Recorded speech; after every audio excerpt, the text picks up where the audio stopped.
باری تعالی ان ضروری ہدایات اور سنہری تعلیمات پر عمل ہم سب کے لیے ممکن اور آسان فرمائے۔ آج کی اس باوقار خوبصورت محفل و مجلس میں اور دینی اجتماع میں اگرچہ ہمارے درمیان بڑے بڑے اکابر اور علماء کرام موجود ہیں، لیکن ہم سب کو شدت کے ساتھ اس موقع پر جس شخصیت کی کمی کھل رہی ہے اور جن کی کمی کا احساس ہو رہا ہے، میں سمجھتا ہوں کہ آپ سب حضرات بھی اس کو محسوس کر رہے ہوں گے۔ یہ شخصیت ہے اس جامعہ کے سابق روح رواں اور محترم حضرت مولانا حیات اللہ صاحب قاسمی نور اللہ مرقدہ کی، جن کو اللہ پاک نے ایک لمبے زمانے تک اس باخیز دینی درسگاہ کی خدمت کا شرف اور موقع مرحمت فرمایا، اور حسن و خوبی کے ساتھ انہوں نے اپنی ذمہ داریوں کو انجام دیا۔ نظام قدرت کے مطابق جس طرح ان کے بزرگ دینی خدمات کو انجام دے کر اس دنیا سے پردہ فرما گئے اور اللہ کے جوار میں پہنچ گئے، اسی طرح حضرت بھی دنیا کو خیر آباد کہہ کے تشریف لے۔ بھائیوں اور بزرگوں، ہمیں اپنی اس ذمہ داری کا بھی احساس ہونا چاہیے۔ ہم حافظ قرآن بن گئے، عالم دین بن گئے، ہو سکتا ہے بہت سے حضرات دینی خدمت سے وابستہ ہوں اور بہت سے ساتھی تجارت اور کاروبار میں لگ گئے ہوں۔ آپ اپنا مشغلہ کچھ بھی بنائیں، لیکن اپنے عالمانہ شان سے کسی طرح کی مداہنت اور مصالحت کا رویہ ہرگز اختیار نہ کریں۔ کاروبار کر رہے ہو، تجارت کر رہے ہو، لیکن آپ کم از کم ہفتے میں ایک دن ہی صحیح 10 منٹ کے لیے درس قرآن کا مشغلہ اختیار کر لیں، درس حدیث کا مشغلہ اختیار کر لیں۔ جو حافظ قرآن ہے وہ تلاوت کلام اللہ کے معمول کو اپنی زندگی کا لازمی جز بنا لے۔ ہر مسلمان کو تلاوت کلام اللہ کا معمول بنانا چاہیے۔ بہرحال یہ علم اور یہ نور جو اللہ نے ہمیں عطا فرمایا ہے، اس کو برقرار رکھنا اور اس میں جلا پیدا کرتے رہنا، یہ ہماری ذمہ داری اور فریضہ ہے۔ اللہ تعالی ہم سب کو اسی شان کے ساتھ اور انہی ذمہ داریوں کی انجام دہی کے ساتھ اس دنیا میں زندگی گزارنے کی توفیق عطا فرمائے۔ باتیں تو اور بھی ہیں، لیکن میں حفاظ و علماء کے طبقے سے انہی باتوں پر خطاب کے سلسلے میں اکتفا کرتا ہوں۔ اب اس کے بعد میں چند گزارشات اپنے دیگر احباب اور نوجوان ساتھیوں کی خدمت میں عرض کرنا چاہوں۔ اللہ کا کرم ہے کہ اس نے آپ کو اس تاریخی اجلاس میں شرکت کا موقع میسر فرمایا اور نہایت مفید اور قیمتی باتیں سننے کی توفیق اللہ نے آپ کو نصیب فرمایا۔ آپ یہاں سے یہ عزم کر کے جائیں اور یہ عہد کر کے جائیں کہ زندگی میں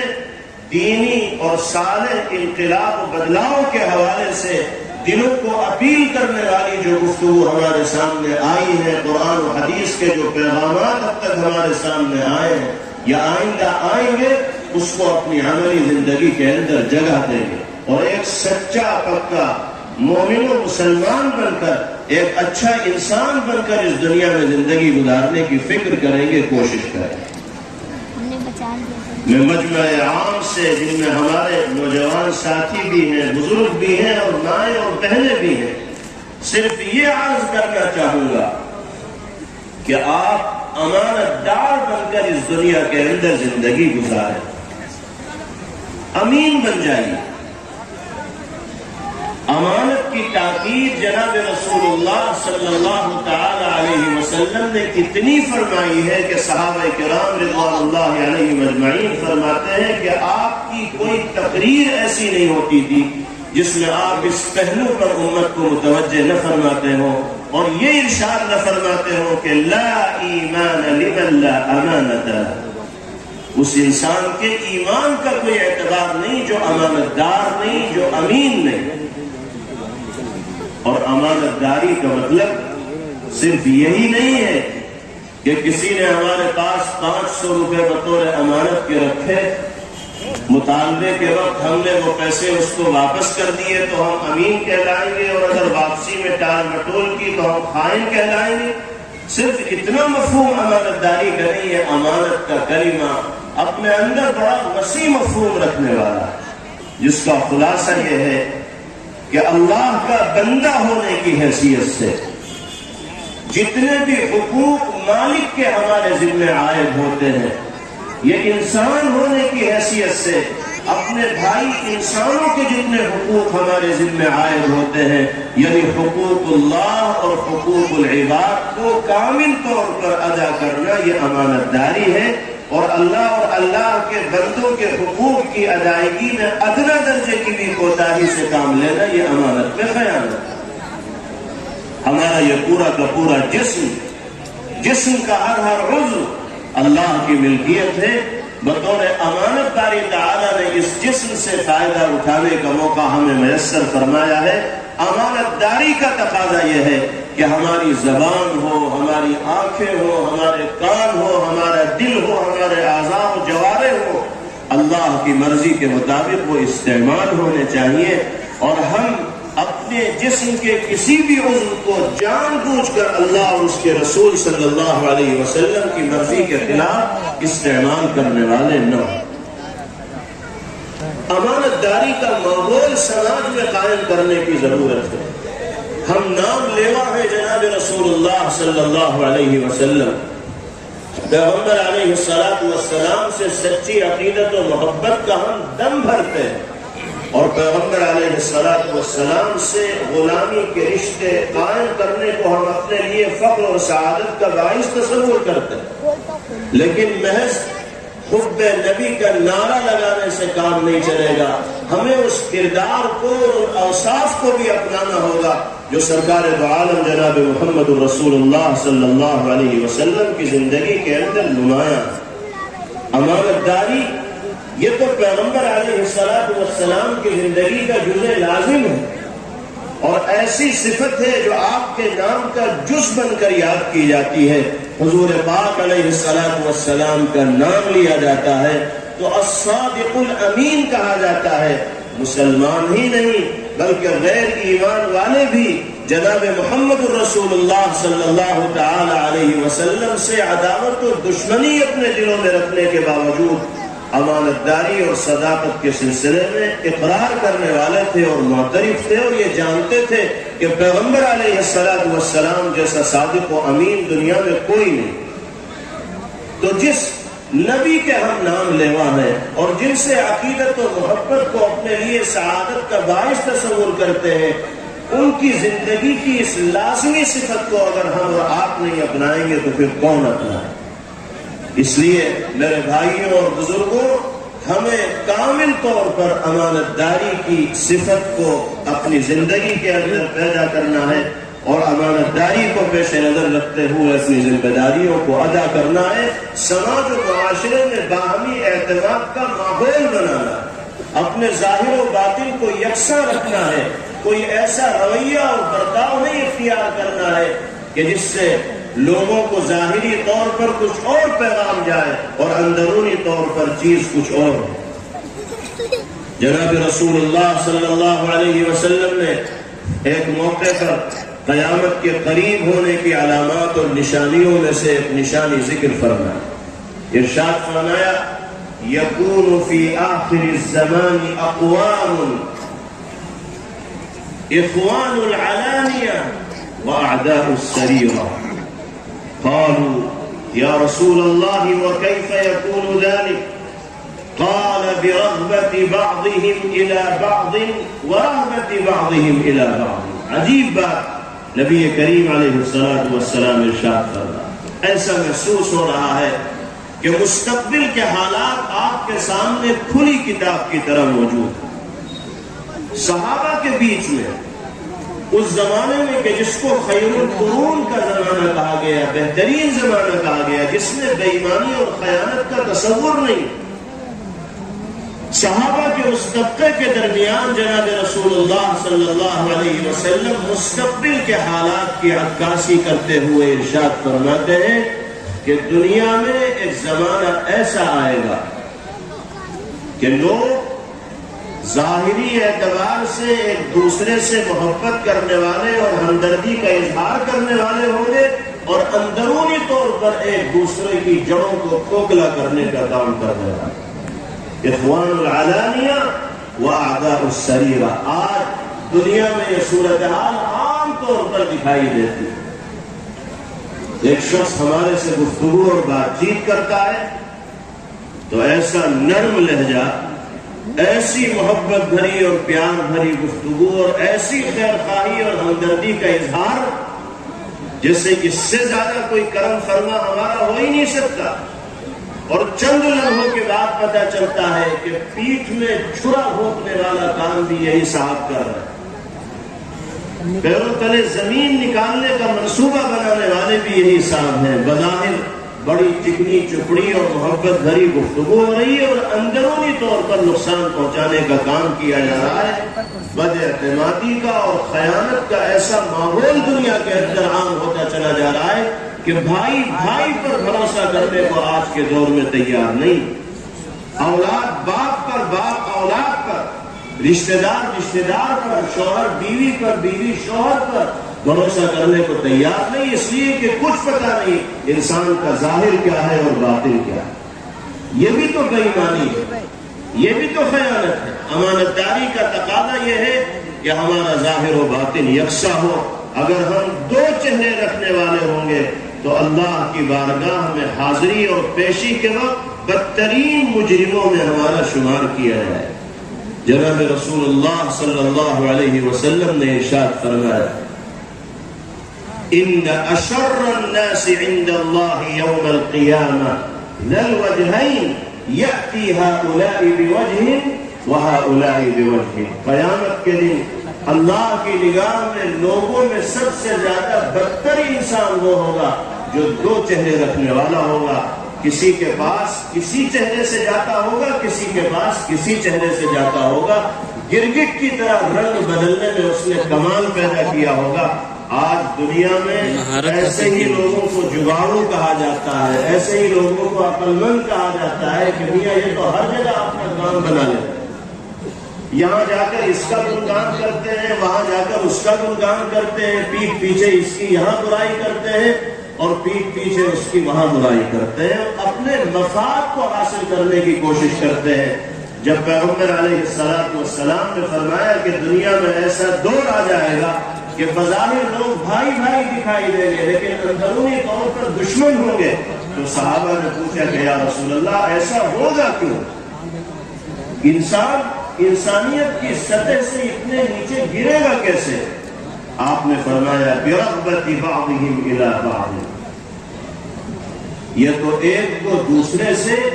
کسی طرح کا کوئی مفاد وابستہ ہوگا، کوئی ضرورت وابستہ ہوگی، اس ضرورت کو پورا کرنے کے لیے اور مفاد کو حاصل کرنے کے لیے وہ کہیں سے کہیں تک بھی چلا جائے، جھوٹی تعریفیں کرے گا تاکہ اس کی تجوری بھر جائے، یا پھر برغبت بعضهم الی بعض، کبھی کسی پر کسی کا خوف ایسا طاری ہوگا کہ دل میں چاہے اس کے لیے اچھائی کے جذبات نہ ہو لیکن خوف و دہشت کی وجہ سے زبان اس کی تعریف میں رب اللسان ہو جائے۔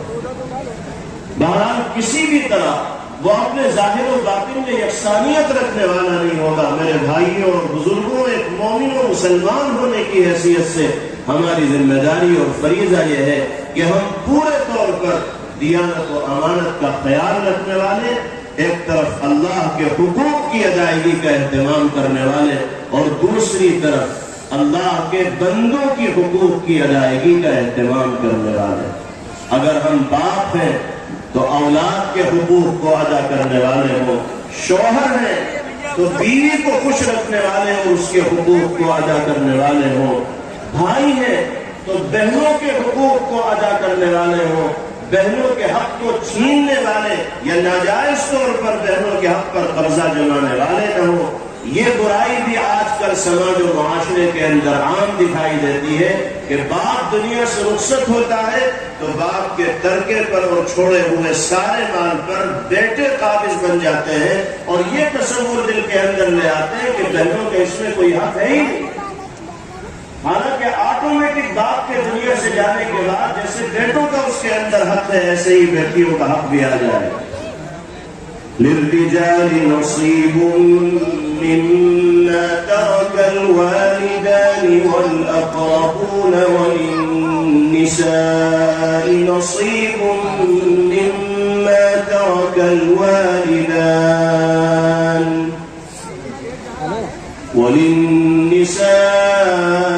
نصيب مما ترك الوالدان والأقربون مما قل منه أو كثر نصيبا مفروضا۔ والدین اور رشتہ دار تھوڑا مال چھوڑ کر جائیں یا زیادہ مال چھوڑ کر جائیں، اس سے کوئی بحث نہیں۔ شریعت میں بیٹوں کے لیے بھی حصہ ہے اور بیٹیوں کے لیے بھی حصہ ہے۔ یہ الگ بات ہے کہ بیٹوں کو بیٹی کے مقابلے میں دگنا ملے۔ بھائی کی حیثیت اگر اللہ نے ہمیں دی ہے تو بہنوں کے حق کو وقت پر ادا کرنا یہ امانت داری ہے، اور خام خواہ بہنوں کو حقوق دینے میں تاخیر کرنا یہ امانت کے اندر خیال ہے۔ اور آج صورتحال یہ ہے کہ اگر باپ کے دنیا سے رخصت ہونے کے بعد بہن نے بھائی سے مطالبہ بھی کر لیا کہ بھائی صاحب اس گھر میں میرا بھی حصہ ہے، کاروبار میں میرا بھی حصہ ہے، تو اسی دن بھائی کا پارا چڑھ جائے کہ ابھی تو ابا کا کفن بھی میرا نہیں ہوا اور تم مطالبہ کرنے آ گئی۔ جی ہاں، بہن کو مطالبہ کرنے کا حق حاصل ہے باپ کے دنیا سے رخصت ہونے کے اگلے ہی لمحے کے بعد۔ یہ کوئی بات نہیں کہ ابھی تو کفن میرا بھی نہیں ہوا ہے اور تم مطالبہ کرنے لگے۔ مطالبے کا موقع ہی کیوں آیا؟ بھائیوں کی ذمہ داری ہے کہ وقت سے پہلے حقوق کی ادائیگی کا اہتمام کرنے والا۔ لیکن ہوتا کیا ہے، سالوں گزر جاتے ہیں اور سارے مال پر بھائی قابض رہتے ہیں۔ یاد رکھیے، اگر اس طرح بھائی سارے مال پر قابض رہیں گے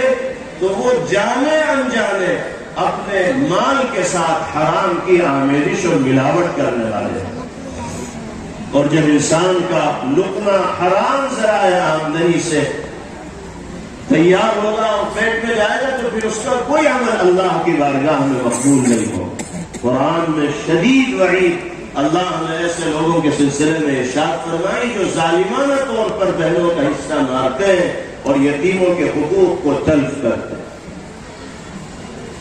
ان الذين يأكلون اموال اليتامى ظلما انما يأكلون في بطونهم نارا وسيصلون سعيرا۔ جو لوگ ظالمانہ طور پر یتیموں کا مال کھا رہے ہیں، باپ دنیا سے چلا گیا، بہن یتیم ہو گئی، یاد رکھیے وہ اپنے پیٹ میں دہتی آگ کا انگارہ رکھ رہا ہے، اور ایک دن وہ آئے گا کہ اسی آگ کا ان کو ایندھن بننا پڑے گا اور اسی آگ میں ان کو جلنا پڑے گا اور دہنا پڑے گا۔ میرے بھائیوں بزرگوں، یہ دنیا چند روزہ ہے، کوئی ہمیشہ رہنے کے لیے نہ دنیا میں آیا ہے نہ آئندہ کبھی آئے گا۔ کتنے دن ہم دوسروں کے مال پر راج کریں گے اور ٹھاٹ باٹ کی زندگی گزار لیں گے؟ جب یہ آنکھیں بند ہوں گی اور زندگی کی یہ شمع گل ہوگی تو سب کچھ چھوڑ کر انسان کو تنہا اللہ کی بارگاہ میں حاضر ہونا پڑے گا۔ ایک بائی بھی اگر دنیا میں اس نے کسی کی ناجائز طریقے سے ماری ہوگی تو جنت تک پہنچنے کے لیے سب سے بڑا روڑا اور رکاوٹ وہی ایک بائی بن جائے۔ اللہ ہم سب کو فکر آخرت کی دولت سے مالا مال فرمائے اور حقوق کی ادائیگی میں کوتاہی سے باری تعالی ہم سب کی حفاظت فرمائے۔ بہرحال ہم بھائی ہیں تو بہنوں کے حقوق کو ادا کرنا ذمہ داری ہے، رشتہ دار ہیں تو رشتہ داروں کے حقوق کی ادائیگی ہماری ذمہ داری ہے۔ امانت کا تقاضا یہ ہے کہ اللہ کے حق کی ادائیگی کا بھی اہتمام ہو اور اللہ کے بندوں کے حقوق کی ادائیگی کا بھی اہتمام۔ آخری بات اپنے نوجوان بھائیوں سے عرض کر کے اپنی بات مکمل کر لیتا۔ اللہ نے نوجوانی کی شکل میں زندگی کا وہ مرحلہ آپ کو عطا فرمایا ہے کہ اس سے زیادہ زرعی اور سنہرا موقع آپ کی زندگی میں نہ پہلے آیا ہے اور نہ اس کے بعد آیا ہے۔ یہ انسان کی زندگی کا وہ دور ہوتا ہے جس کو کریم کہا جائے تو مبالغہ نہیں ہوگا۔ ہر طرح کی لیاقت و صلاحیت انسان کے اندر دور شباب میں موجود ہوتی ہے، شرط یہ ہے کہ وہ اپنے آپ کو صحیح طور پر استعمال کرنے والا اور اپنی توانائیوں کو صحیح راہ میں خرچ کرنے والا بنے۔ میرے نوجوان بھائیوں، آپ کو اپنے وجود کو نافع بنانا ہوگا اس دنیا کے اندر۔ بیکاری سے اپنے آپ کو بچائیے،